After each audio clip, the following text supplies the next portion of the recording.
Yes, the man, the myth, the legend, KORY is on. He was the 4th raffle winner.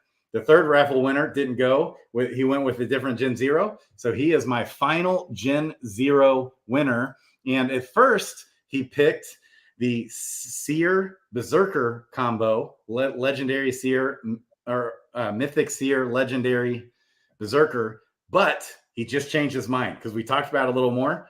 He's instead going with the legendary Thief Gen Zero, baby, Fisher, and the Archer Gardener. And here are his chances right here on this bad boy. He's got just the base chance to get a Dark Knight, unfortunately. So last night we had, who was it? Oh, Rock 808, who I was just on his channel. Big shout out to Rock. He's just an awesome servant to this game. He does 2 videos per day, and we're talking 2 to 3 hours per video per day. We're talking 5 to 6 hours a day. The dude is live streaming on this game alone. And we were talking waifu bots today, and also the bot Inner Grove is having the DFK helper guys with Coolio and Zellies that also is a botting service on today here in a little bit.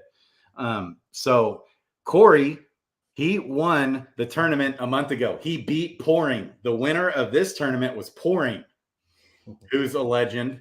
And last time I thought for sure Pouring would dominate. No question in my mind.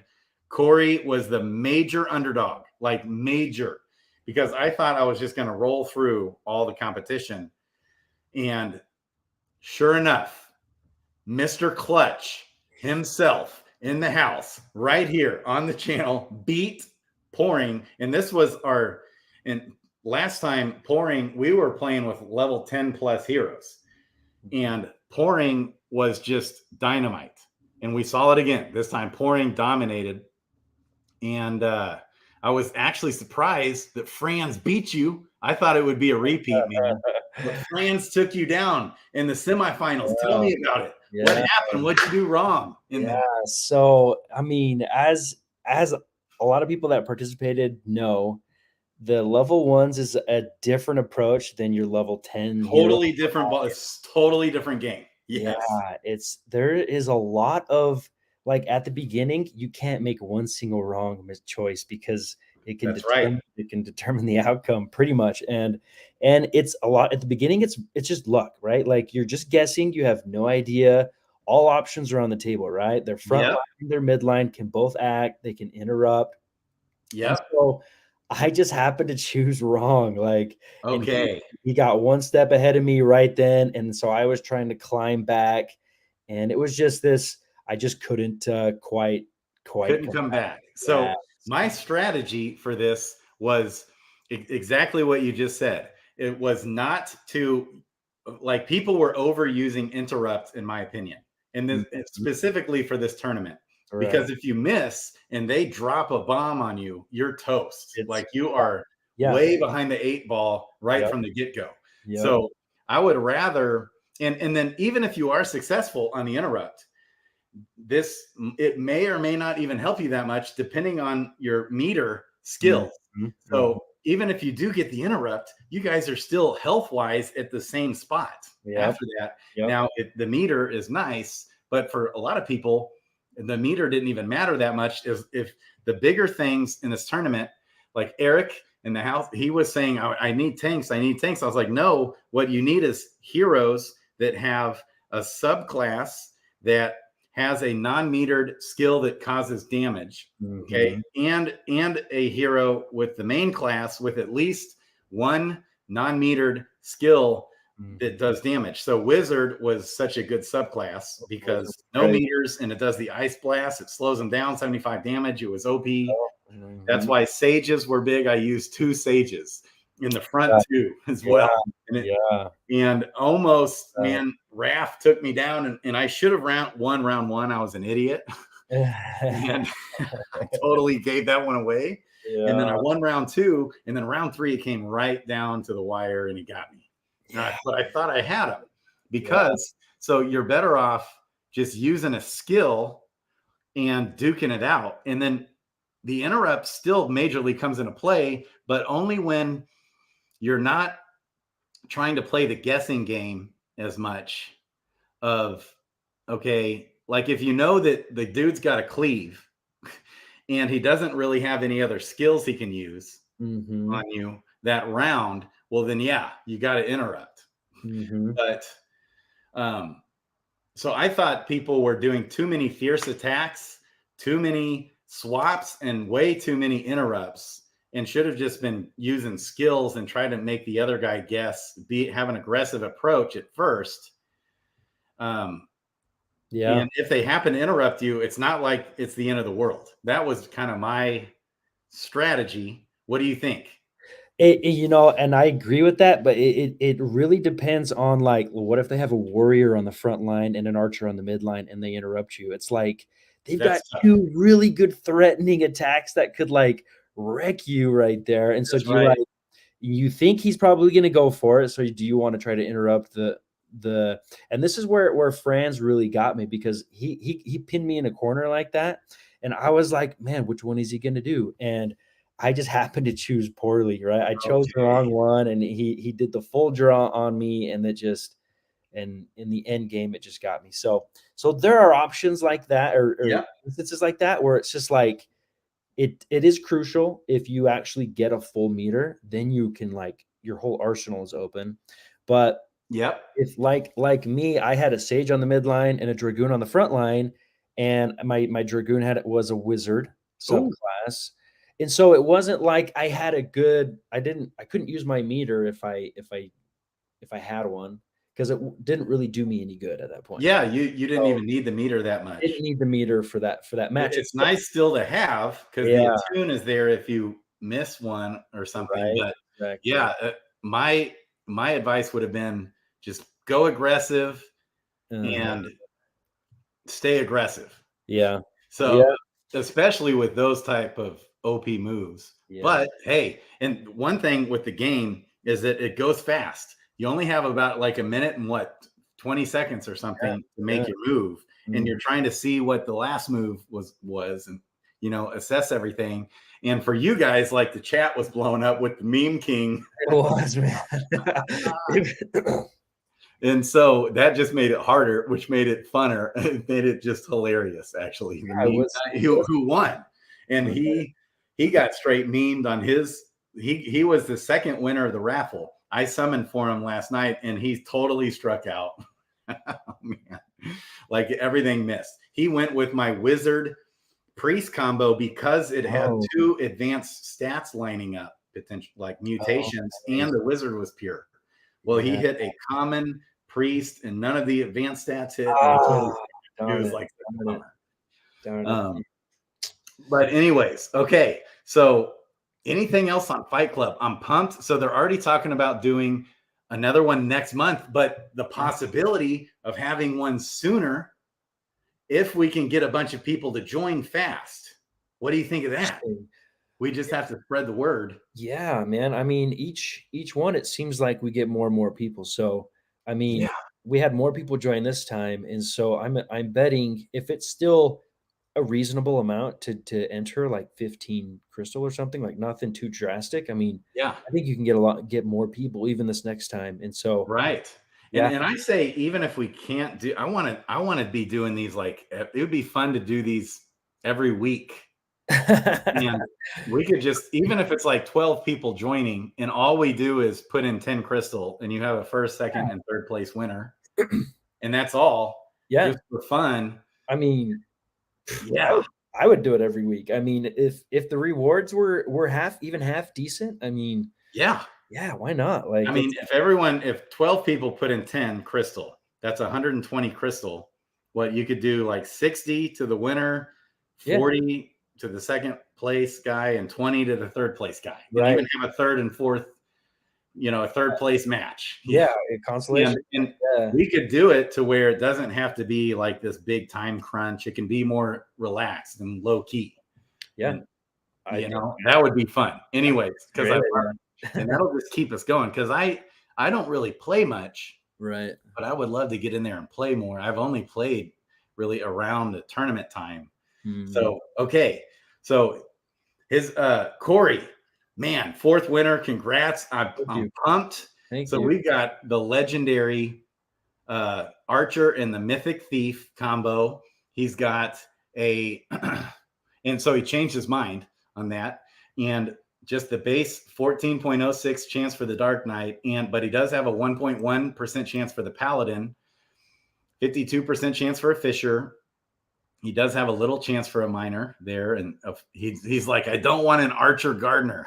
It's the last thing That's what was making him shy away from it. Okay, but even worse getting a Dark Knight is bomb. Doesn't matter what. It would just be a bummer if he's a Fisher. Okay, now as far as the stone on the subclass, I don't know how you like to use stones, but a lot of times what I do is I look at the subclass and I want to get the stat boost, which in this case, you got intelligence and vitality as your biggest chances.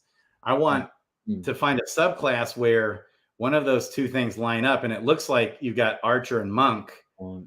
Most likely do have a little tiny chance for a Dark Knight. That would be awesome. Yeah.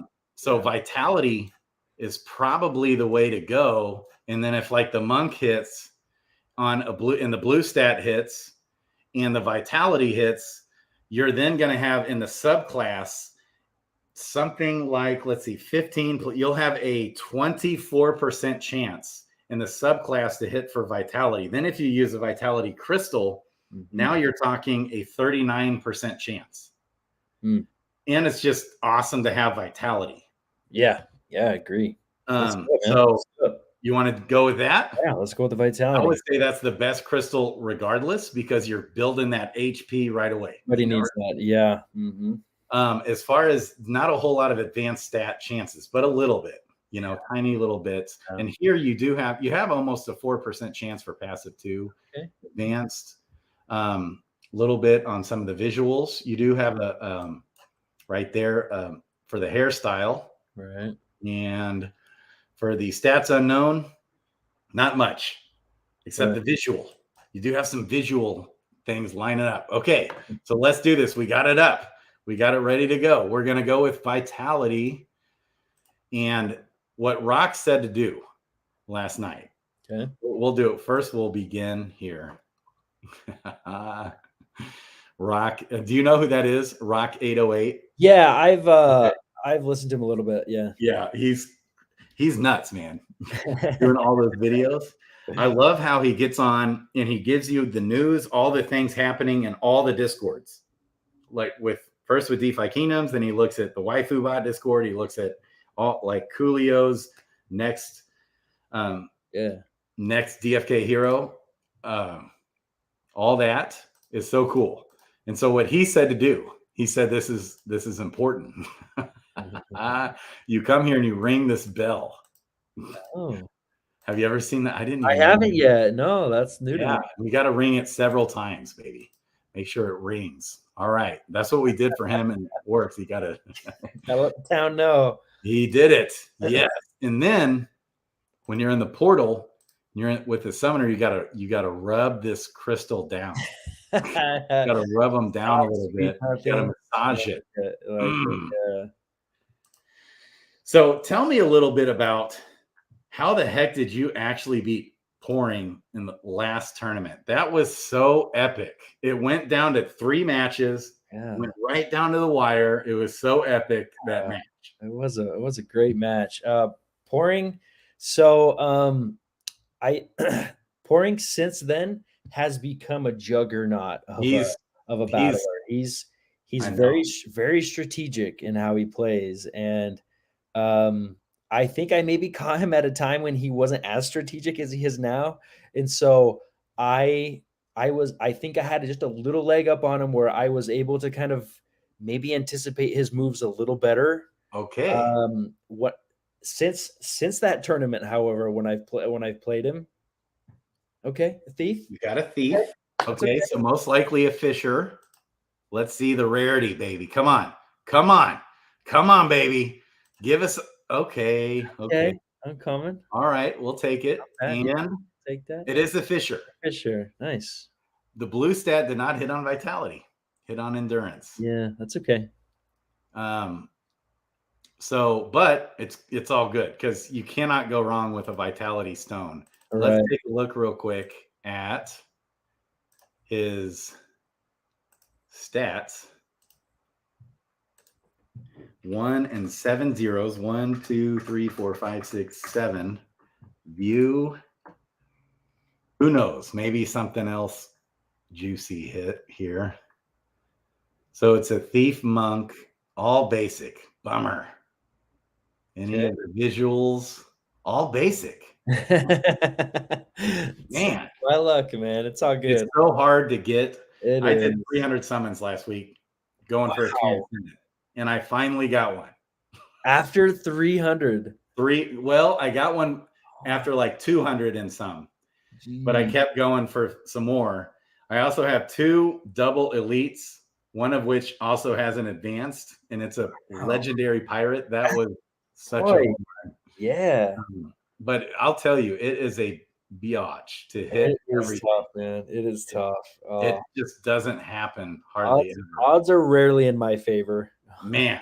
But hey, that could have been worse. That's not bad. Yeah, that's not bad. Steve Fisher, uncommon. Mm-hmm. At least he got a common priest minor. and the stone didn't hit, like nothing hit right either. Oh, no. Subclass. Dang it. Okay, so if you DM me on Discord your OX, I'll send this bad boy right over. He's actually already questing, probably. Oh, yeah. Training quest. By the time it'll get to you, it'll have quested one time. Okay. Anything else? I love it. We can talk Fight Club. KORY is painting his basement, he said. I am, yeah. So I bought a house and I'm remodeling it, and I'm in the process of going through the painting downstairs. So. I love it. We've got Zabu, potatoes. Oh, what's that? Go ahead. It's just a lot of work, man. It's a lot of work. I've been at it for a few months, so I'm getting there though. It's coming.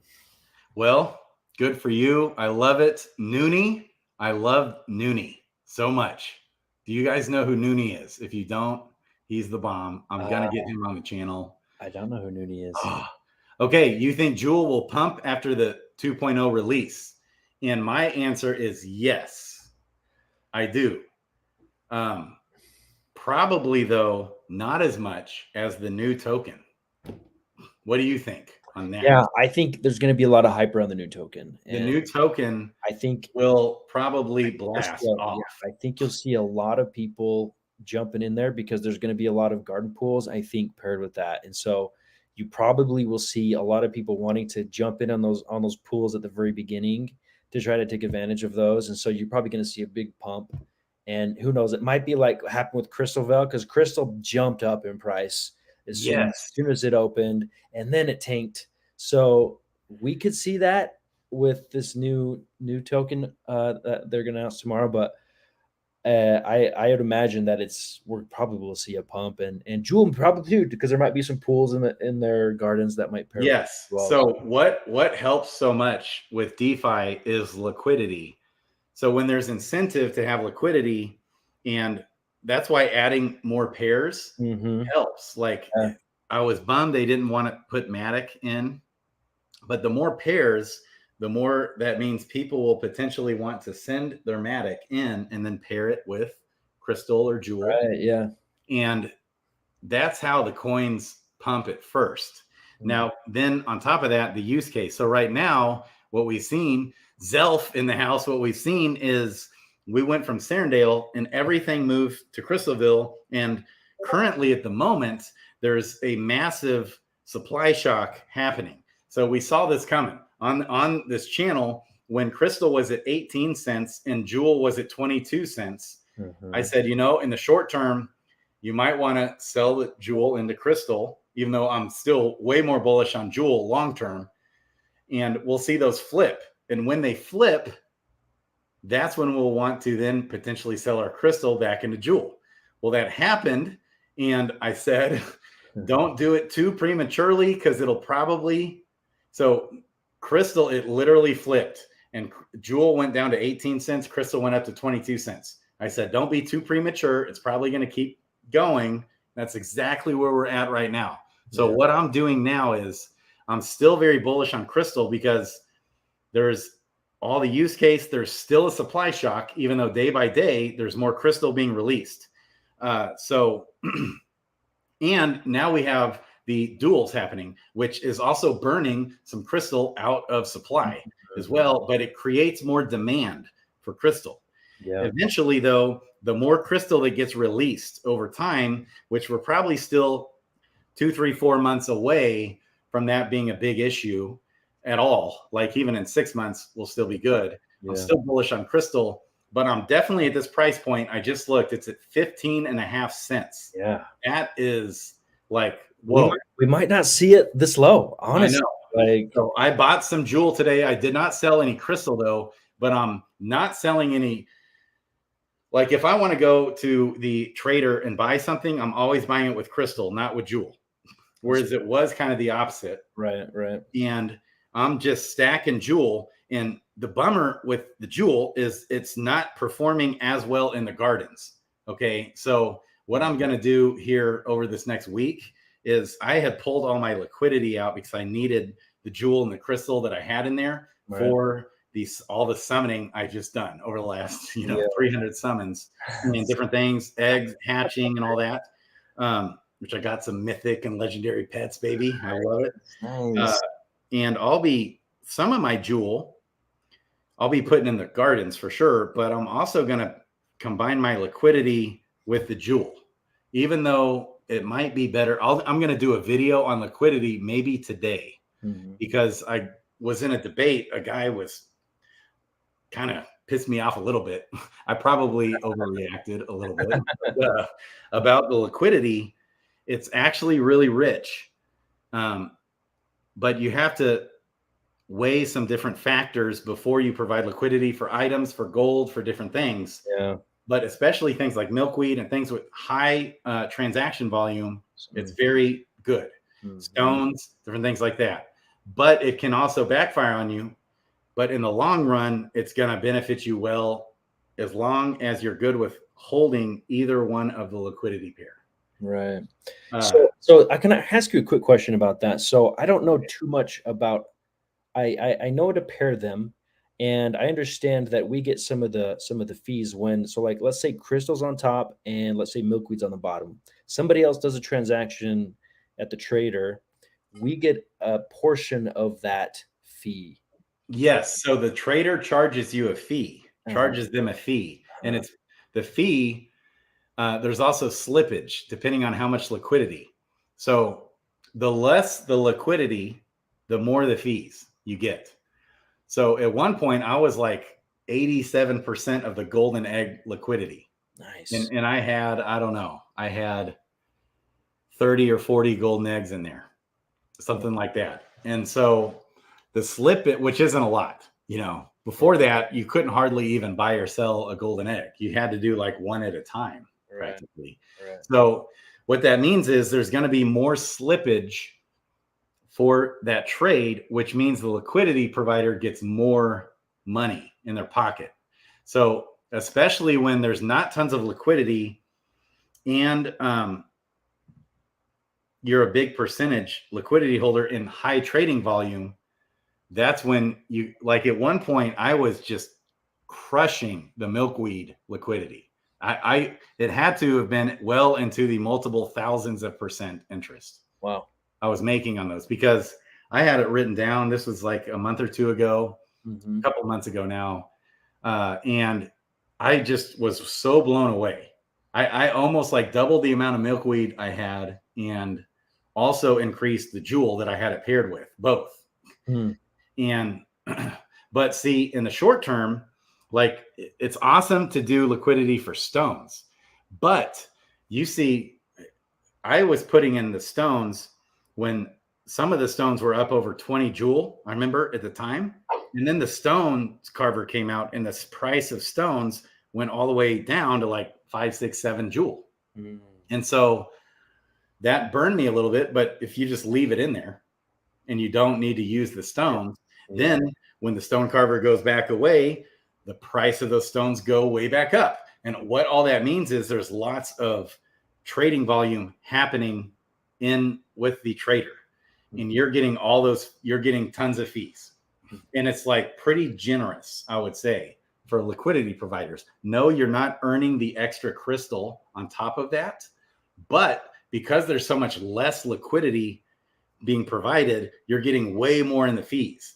As long, if you put up like bloater fish or something, you're not getting tons of trading volume there, but there's not a ton of liquidity. So it's still not bad. Even that isn't bad. Yeah. So you can either just hold the bloater fish. If you're going to hold them, my argument, and if you're going to hold them long term, is you might as well provide a liquidity. You can even do it with gold if you want to hold gold.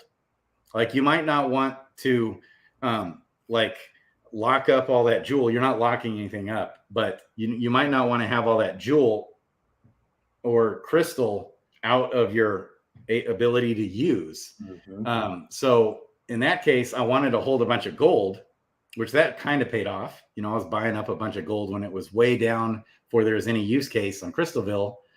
And I had all my stuff provided in liquidity with gold. And so, but if there's not, if you're not, one way to look at this, okay, when in providing liquidity, I'm going to do a whole video on this. I don't even know if I should do it now. But when you come here to the trader, I love it. Okay. When you come here to the marketplace and you come to the trader, and let's say you want to provide jewel and milkweed, for example. Okay. And so one thing you can do is if I want to buy 100 milkweed, okay, what is the path? This will tell you the path. And if it doesn't tell you a path, it means it's going straight from jewel to milkweed. Now, if you put in crystal, where does it say it? Okay, I guess there's sufficient liquidity either way. But one thing you said that I want to tell you, Kory, also is that you always want to put, apparently, something may have changed, but you always want to put the non-divisible items at the top when providing liquidity. So does that make sense? So why is that? Does it matter which one goes on top or which one goes on bottom? It does. I think so, but it might not matter as much. Okay. When you see this route, if you see it goes from milkweed, then to jewel, then to crystal. Okay, that popped up when I put in the 1,000. That means you might be better off going milkweed paired with jewel instead of with crystal. Because it has to go through one extra transaction. Yeah, and it kind of directs you where this is like an automated market maker. And so you want to get with the pair that will have the most trading volume. So in this case, see, watch, if I change it to jewel, that goes away. So what the automated market maker will do, if someone comes in to sell like 50 milkweed, in this case, it doesn't matter. So you're actually good going either way, but you'll have a higher percentage chance of figuring out which one. Like if I put in gold now, let's just say I put in gold. Hey, look at that. So there's enough liquidity with milkweed and gold for that to hit. But when you add another 0, now it wants to go back to jewel again. Notice how it doesn't go back. So is that because it's saying there's more liquidity going from milkweed to jewel, and then there's enough liquidity with that amount of jewel to go from the jewel to gold to make that transaction work? Is that how that? That's right. That's right. Okay, you got it.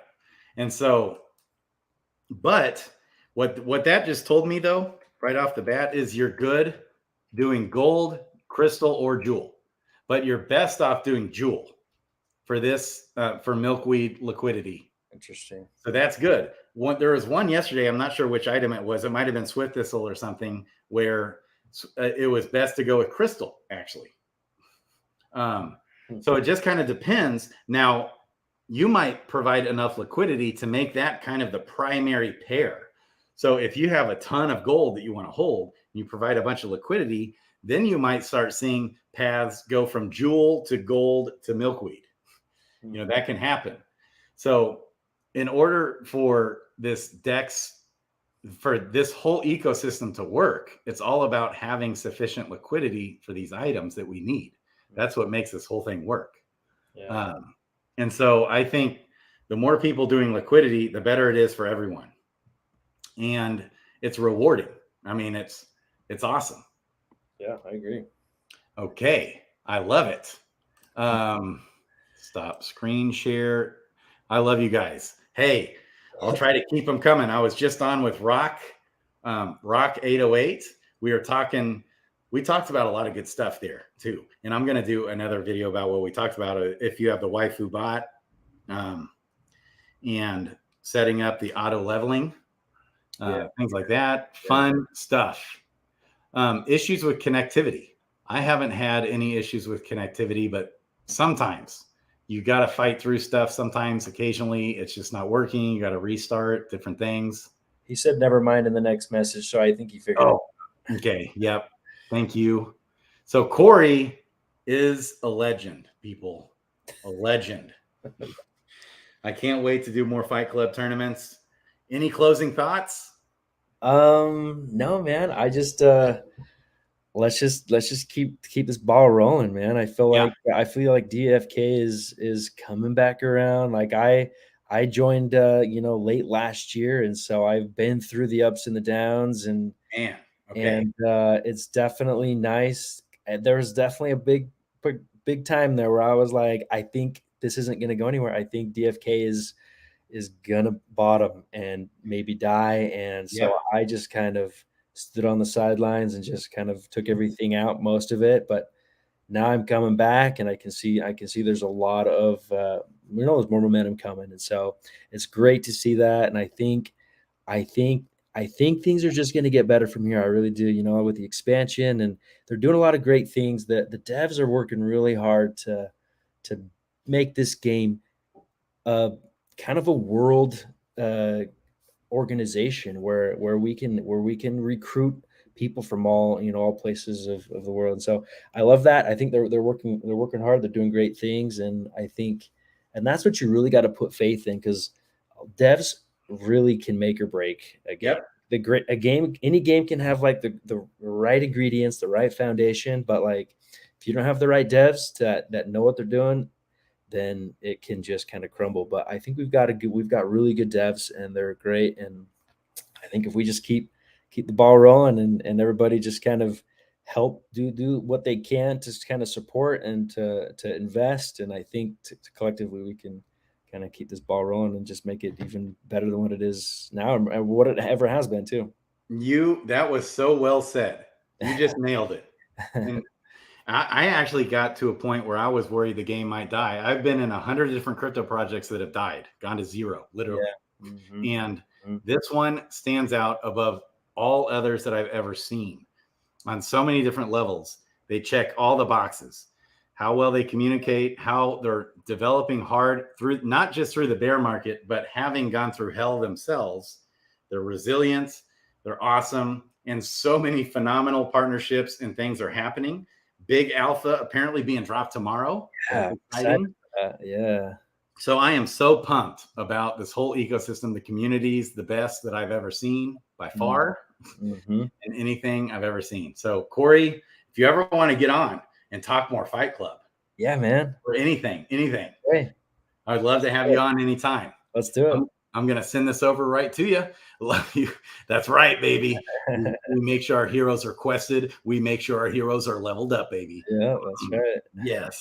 Okay. All right, man. Take care. Thanks, guys. Out. Love you, KORY. Love you too, man. Okay, we'll see ya. See you guys.